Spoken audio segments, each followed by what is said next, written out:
મહેસાણામાં સબસિડીયુક્ત નીમ coated urea ખાતર ઝડપાયું છે અને અત્યાર સુધી જે કાર્યવાહી થઈ તેમાં આ ખાતરની 100 જેટલી બેગ ઝડપાઈ ચૂકી છે। આપણે પણ જણાવીએ કે આ નીમ કોટેડ યુરિયામાં ખાતર સહિત 7 લાખનો મુદ્દામાલ જપ્ત કરી લેવાયો છે। ઓમ સોપ નામની ફેક્ટરીની અંદર રેઝિન બનાવવા તેનો ઉપયોગ કરાતો હતો। ગત 9 જાન્યુઆરી 2025ના રોજ પોલીસે આ મામલે કાર્યવાહી કરી હતી। હવે તપાસનો રિપોર્ટ બાદ ફેક્ટરી સંચાલક સહિત 2 લોકો સામે કાર્યવાહી હાથ ધરવામાં આવી છે।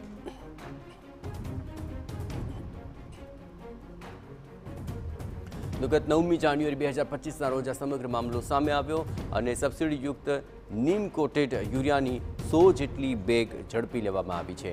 આ સબસિડીયુક્ત નીમ કોટેડ યુરિયા ખાતરનો જથ્થો છે જે નંદાસણના લક્ષ્મીપુરાની સીમમાંથી ખાતરની 100 જેટલી બેગ ઝડપી લેવામાં આવી હતી। દ્રશ્યોમાં આપ જોઈ રહ્યા છો આ નીમ કોટેડ યુરિયા કે જેનો ગેરકાયદે ઉપયોગ કરાયો, જેનો જથ્થો 7,36,000નો હોવાનો વિગતો મળી રહી છે અને તે જપ્ત કરાયો છે। ઓમ શોપ નામની ફેક્ટરીમાં રેઝિન બનાવવા માટે આ ખાતરનો ઉપયોગ કરવામાં આવતો હોવાની પણ વિગતો મળી છે।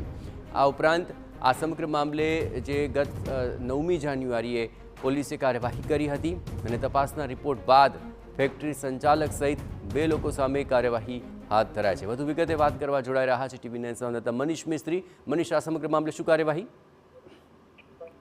જી, મહેસાણાના જે નંદાસરના લક્ષ્મીપુરાની સીમમાંથી આ નીમ કોટેડ ખાતર ઝડપાયું છે। સ્થળ પરથી નીમ કોટેડ યુરિયા ખાતરની 100 બેગ ઝડપાઈ છે અને પોલીસ દ્વારા જે કાર્યવાહી કરવામાં આવી છે તેમાં સંચાલક પટેલ લાલાભાઈ બળદેવભાઈ અને પરમાર કરણસિંહ દિલીપસિંહ વિરુદ્ધ પણ ફરિયાદ નોંધાઈ છે।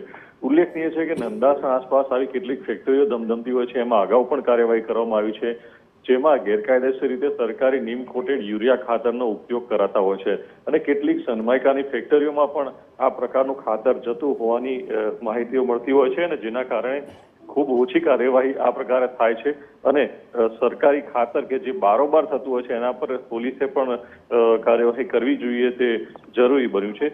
ત્યારે હાલમાં માત્ર 100 બેગ ઝડપાઈ છે, એનો મતલબ કે ત્યાં કેટલા સમયથી આ ચાલતું હતું અને અત્યાર સુધી કેટલું ખાતર વપરાયું તે દિશામાં પણ તપાસ થવી જરૂરી છે। જી, આભાર મનીષ, તમામ ગતિવિધિઓ પર આપ નજર રાખતા રહેજો।